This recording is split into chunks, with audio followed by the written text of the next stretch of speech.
Oposisi yang terbaik yang mau mengkritik. Justru pendukung yang rusak adalah yang hanya pandai menyanjung, tapi mereka nanti akan menendang di tengah penghujung. Anda hari ini boleh berkuasa, Anda hari ini boleh berkedudukan, Anda hari ini boleh pangkat. Saat itu Malik. A'udzu billahi minasy syaithanir rajim. Laqad ja'akum rasulun min anfusikum azizun 'alaihi ma 'anittum harisun 'alaikum bil mu'minina raufur rahim. Oposisi yang terbaik yang mau mengkritik. Justru pendukung yang rusak adalah yang hanya pandai menyanjung, tapi mereka nanti akan menendang di tengah penghujung.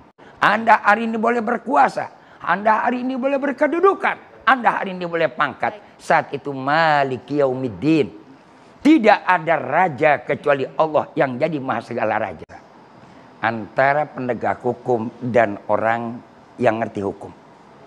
Anggaplah Ustadz mengerti hukum, tapi Ustadz bukan berarti penegak hukum. Perlu si Ustadz mengajarkan hukum dan tahu hukum. Yang memutuskan hukum siapa? Al-Qadhi, penegak hukum.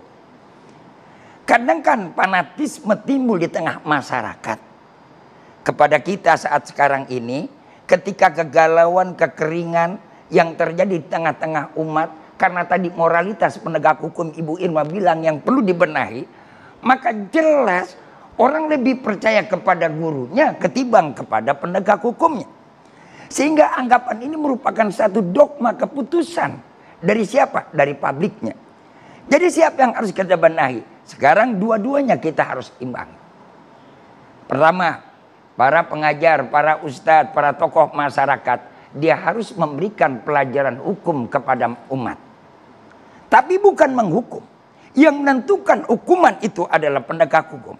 Yang kedua, penegak hukum pun jangan hanya pandai menegakkan hukum, harus tahu moral hukum.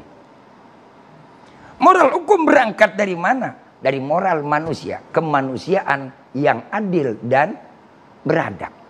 Kata-kata dalam Pancasila ini dasar negara kita luar biasa.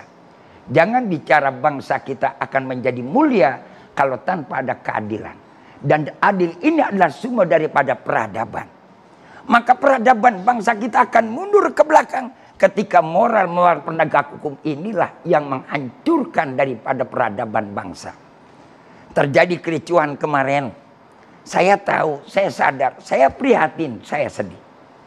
Kenapa umat kita mau diadu domba? Kenapa umat kita mau marah? Karena di sana pun tidak mengerti moralitas.